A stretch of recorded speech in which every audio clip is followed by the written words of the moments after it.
être bâti à la stature du Messie Yeshua. Alors que l'aube tardait à se lever, je réfléchissais à la dernière vidéo publiée, et une question m'est venue. Marchons-nous et sommes-nous bâtis avec Yeshua ou avec la Bible? Lisons quelques versets. Évangile de Matthieu, chapitre 16, le verset 18. Mais moi-même je te dis, tu es Pétros, Pierre, et sur cette pierre, Pétra, je bâtirai ma communauté. Les portes du Sheol ne seront pas plus fortes qu'elle. Yeshua nous dit à travers ce verset qu'il bâtit sa communauté, mais cette communauté est bâtie avec des pierres vivantes. Première épître de Pierre, chapitre 2, les versets 4 et 5. En vous approchant près de lui, pierre vivante, rejetée par les hommes, mais pour Elohim, élue, précieuse. Vous aussi, comme des pierres vivantes, vous êtes construits en maison inspirée pour un sacerdoce sacré, afin d'offrir des sacrifices inspirés, agréables à Elohim, par Yeshua le Messie. Le verset 5 et les versets 20 à 22 du livre aux Éphésiens, chapitre 2, nous montrent que Yeshua ne bâtit pas seulement sa communauté, mais que chacun est construit en maison inspirée pour un sacerdoce sacré. Vous êtes construits sur le fondement des envoyés et des inspirés. Le Messie Yeshua est en lui-même la pierre angulaire, en qui toute la construction s'ajuste et croît, en un temple consacré à l'Adon, en qui vous êtes construits ensemble pour être la demeure d'Élohim dans le souffle. La question va donc être, comment est-on bâti en maison inspirée pour un sacerdoce sacré? Le fondement ne peut être changé. C'est celui des envoyés et des inspirés. Quel est donc ce fondement? En ces quelques mots, Évangile de Matthieu, chapitre 28, le verset 20.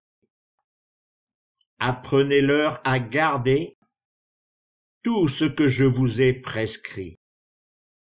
Voici, moi, je suis avec vous tous les jours, jusqu'à l'achèvement de l'ère. Qu'est-ce donc qui a été prescrit? Évangile de Jean, chapitre 13, les versets 34 et 35. Je vous donne une misva nouvelle. Aimez-vous les uns les autres. Comme je vous aime, vous, aimez-vous aussi les uns les autres. Par là, tous sauront que vous êtes mes adeptes, si vous avez de l'amour les uns pour les autres. C'est là le seul fondement des envoyés et des inspirés. Où est la pierre angulaire? Maintenant que nous connaissons le seul fondement, il nous faut savoir qui et où est placée la pierre d'angle.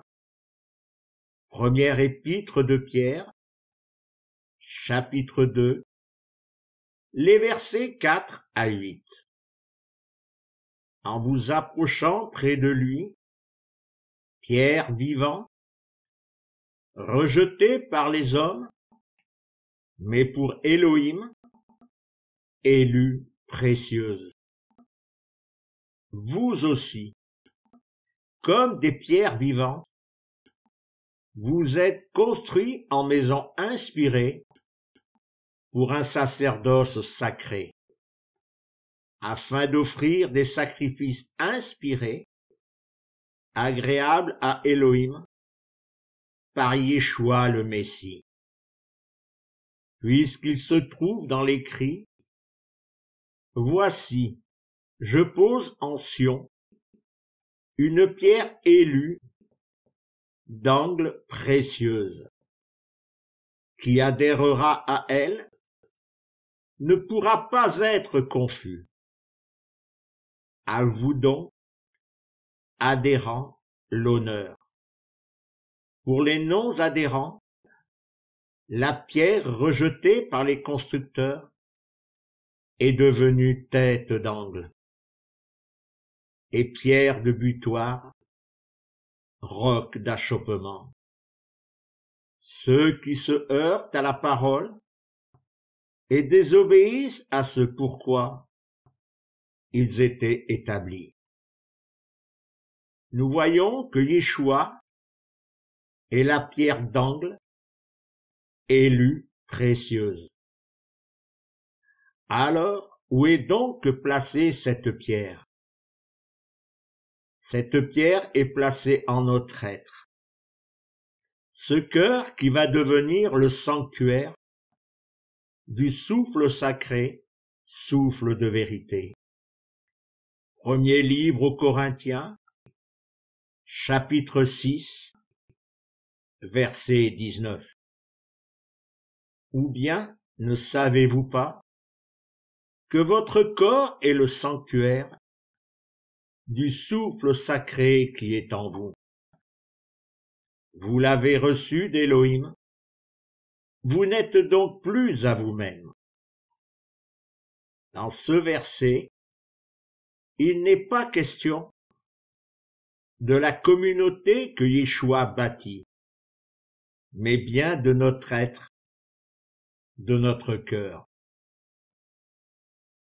Comment donc se bâtit ce sanctuaire qui doit s'élever jusqu'à devenir à la stature de Yeshua? Mais il faut bien comprendre une chose.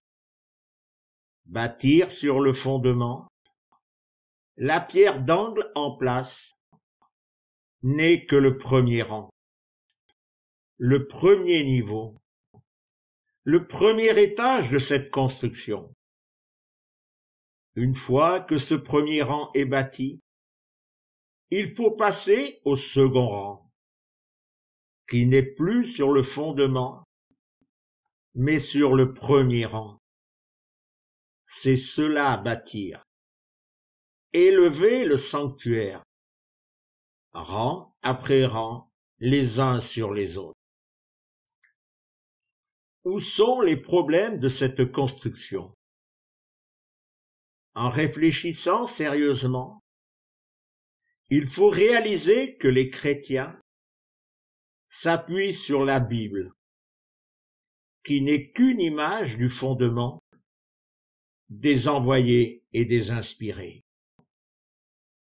Les hommes pensent et croient que par leur prédication, leurs enseignements, et qu'en utilisant leurs connaissances, conçues à partir de la Bible, ils vont faire croître les hommes et les femmes à la stature de Yeshua, et ainsi les faire devenir des pierres vivantes. avec cette mission, bâtir l'église de Yeshua, alors qu'en réalité, ils bâtissent leurs propres églises.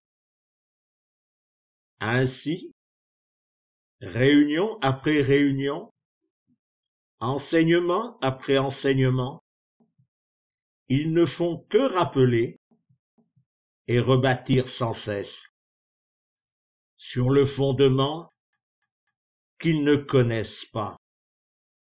Ils en sont toujours, comme au premier rang, sur ce fondement. Et aucun sanctuaire ne s'élève à la stature de Yeshua. Oui, ces hommes ne font que parler, enseigner, conduire des hommes et des femmes charnels. Évangile de Luc, chapitre 6, le verset 39. Il leur dit un exemple. Un aveugle peut-il guider un aveugle? Ne tombent-ils pas ensemble dans la fosse? Puis il y a un autre problème, provoqué en s'appuyant et en bâtissant sur la Bible, l'autosatisfaction. Cette autosatisfaction des enseignements donnés et reçus. Cette autosatisfaction de leur situation, de leur ministère.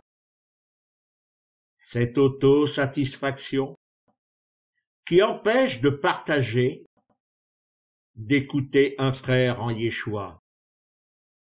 Cette autosatisfaction du « Qui es-tu? Car moi je sais ». Cette autosatisfaction qui empêche de grandir, de s'élever. Cette autosatisfaction qui les maintient dans une illusion qui les aveugle. Cette autosatisfaction de leur statut spirituel par rapport au monde qui les entoure.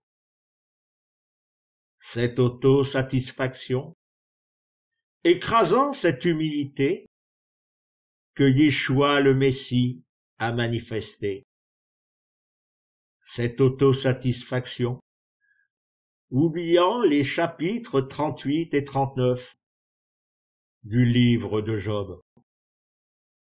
Cette autosatisfaction est-elle honnêtement le signe de l'adhérence à Yeshua? Est-elle ce que le monde veut voir dans les enfants d'Élohim? N'est-elle pas un obstacle à l'action et à l'œuvre du souffle sacré, souffle de vérité? Comment laisser grandir ce sanctuaire que nous devrions être? Ce matin, en me rappelant l'échange avec mon épouse, au cours de la nuit, j'ai commencé à comprendre ces versets. Deuxième livre aux Corinthiens, chapitre 2, les versets 9 et 10. Mais il dit, « Mon chérissement te suffit.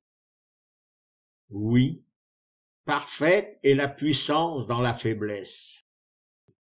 Aussi bien, je mettrai ma fierté plus allègrement dans ma faiblesse, pour que la puissance du Messie campe en moi. Je me complais donc dans les faiblesses, les insultes, les contraintes, les persécutions, les angoisses pour le Messie. Alors oui, quand je suis faible, je suis puissant. » Mais de quoi avions-nous parlé au cours de cette nuit-là? De l'amour. de l'amour d'Élohim, de l'amour de Yeshua, de l'immensité de cet amour, mais aussi de notre ignorance devant l'incommensurable immensité et l'intensité puissante de cet amour. Était-ce cela qui manquait pour que nous devenions des hommes et des femmes à la stature de Yeshua? Notre ignorance, notre méconnaissance de cet amour, est-ce cela notre faiblesse? Cette faiblesse qui devrait être notre force dans l'humilité.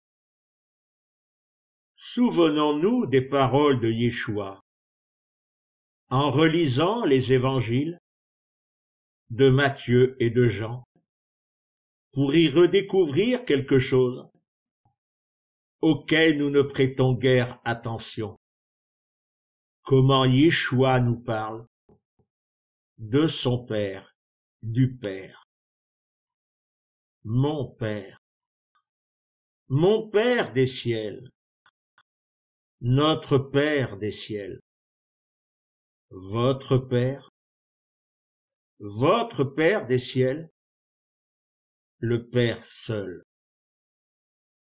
Tous les versets sur le Père nous montrent l'humilité de Yeshua, et encore plus dans l'évangile de Matthieu, chapitre 11, les versets 25 à 27. En ce temps, Yeshua répond et dit: Je te célèbre, Père, Adon du ciel et de la terre, parce que tu as caché cela aux sages et aux sagaces, et que tu le découvres aux tout petits. Oui, Père, voici, tel est le gré de tes faces. Tout m'a été livré par mon Père. Nul ne pénètre le Fils, sinon le Père. Et nul ne pénètre le Père, sinon le Fils. Et celui à qui le Fils veut le découvrir. Il nous faut arrêter de lire la Bible, simplement pour dire « j'ai lu la Bible ». Il nous faut regarder au-delà des mots, des versets, pour découvrir ce qui est caché aux sages et aux sagaces, mais révélé aux tout petits, aux humbles. Mais Yeshua nous dit que lui seul peut le révéler, car lui seul pénètre le Père, comme nul ne pénètre le Fils, que seul le Père pénètre. Et c'est là que nous devons réaliser qu'au travers de la Bible, nous ne pouvons obtenir aucune révélation, aucune connaissance, car la Bible ne pénètre pas le cœur d'Élohim ou le cœur de Yeshua. Qui va nous le révéler? Premier livre aux Corinthiens, chapitre 2, les versets 10 et 11. À nous, oui, Élohim l'a découvert par le souffle. Oui, le souffle scrute tout, et même les profondeurs d'Élohim. Oui, quel homme sait ce qui est en l'homme, sinon le souffle de l'homme lui-même? Ainsi, de ce qui est en Élohim, nul ne le pénètre, sinon le souffle d'Élohim. Oui, c'est par le souffle sacré, souffle de vérité, que nous avons la révélation du cœur et de l'amour du Père Elohim. Être établi sur le roc, être greffé, adhérer, et grandir afin de croître, pour être à la stature de Yeshua, c'est afin de porter du fruit. Évangile de Jean, chapitre 15, les versets 1 et 2. Moi, je suis la vigne, la vraie, et le Père, le mien, est le vigneron. Tout sarment en moi, qui ne porte pas de fruits, il l'enlève. Et tout porte fruit, il l'émonde, pour qu'il porte plus de fruits. Puis le verset 5. Je suis la vigne, et vous les serments. Qui demeure en moi, et moi en lui, celui-là porte beaucoup de fruits. Parce que sans moi, vous ne pouvez rien faire. Le souffle sacré, souffle de vérité, coulant, vivant en nous, depuis le cœur du Père, livre aux Galates, chapitre 5, les versets 22 et 23.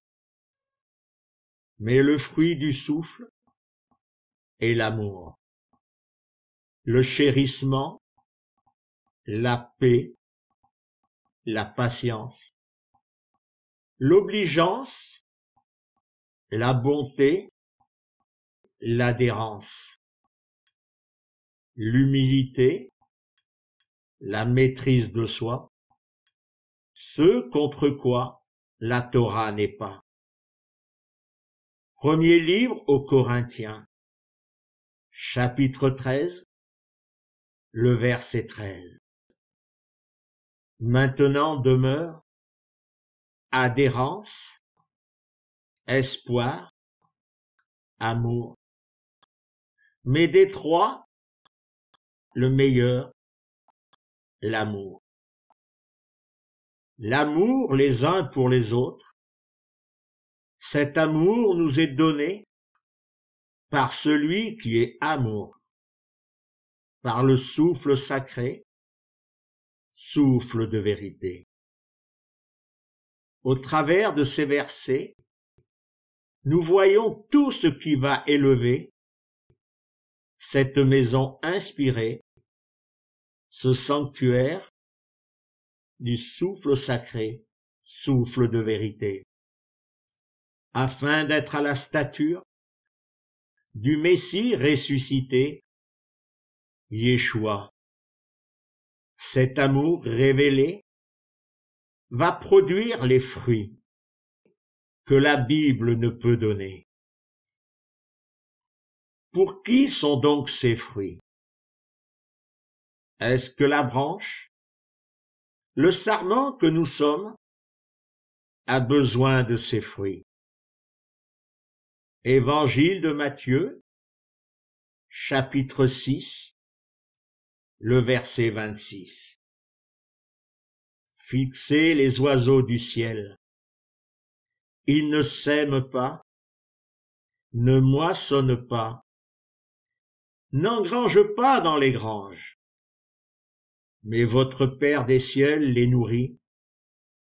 N'êtes-vous pas beaucoup plus précieux qu'eux? Souvenons-nous de ces foules précieuses pour Elohim qui avaient faim de pain et de poisson, de ces lépreux, du paralytique, de cette femme qui avait besoin de guérison, de ce possédé qui avait besoin de délivrance et de tant d'autres. Oui, ils avaient tant besoin de ces fruits du souffle qui étaient en Yeshua, et pas seulement pour la chair. Relisons. Évangile de Matthieu, chapitre 5, les versets 1 à 12. En voyant les foules, il monte sur la montagne et s'assoit là. Ses adeptes s'approchent de lui. Il ouvre la bouche, les enseigne et dit : En marche, les humiliés du souffle. Oui, le royaume des ciels est à eux. En marche, les endeuillés. Oui, ils seront réconfortés. En marche, les humbles. Ils hériteront la terre. En marche, les affamés et les assoiffés de justice. Oui, ils seront rassasiés. En marche, les matriciels. Oui, ils seront matriciés. En marche, les cœurs purs. Oui, ils verront Elohim. En marche, les faiseurs de paix. Oui, ils seront criés fils d'Elohim. En marche, les persécutés à cause de la justice. Oui, le royaume des ciels est à eux. En marche, quand ils vous outragent et vous persécutent, en mentant, vous accusent de tout crime à cause de moi.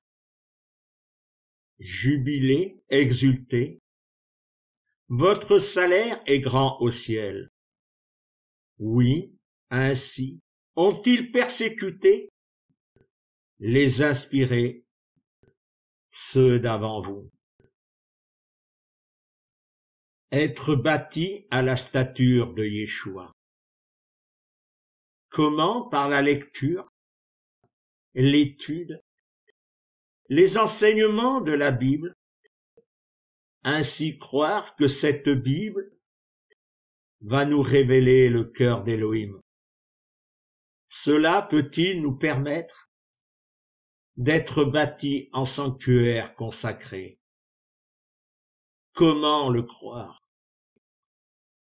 Arrêtons de nous illusionner, de croire en nos efforts, de faire preuve d'autosatisfaction. Qui sommes-nous? Yeshua l'a dit. Il l'a répété encore et encore. C'est le Père qui est monde, et c'est par le souffle sacré, souffle de vérité, qui sonde, révèle le cœur d'amour du Père Elohim. Sans le ministère du souffle sacré, souffle de vérité, nous ne sommes que des cymbales retentissantes de ce livre, la Bible. Sans le souffle sacré, souffle de vérité, nul ne peut connaître le cœur du Père au travers du cœur de Yeshua. Nul ne peut connaître et être emporté dans ce torrent d'amour coulant de son cœur. Nul ne peut devenir cette pierre vivante, ce sanctuaire consacré, ce témoin porteur de ses fruits. Le chérissement, la paix, la patience, l'obligeance, la bonté, l'adhérence, l'humilité, la maîtrise de soi et l'adhérence, l'espoir, l'amour. Mais des trois, le meilleur, l'amour. Puissions-nous accepter de se laisser être bâti à la stature de Yeshua, en tabernacle consacré, témoin porteur des fruits, par le souffle sacré, souffle de vérité. Soyez bénis en Yeshua. Amen.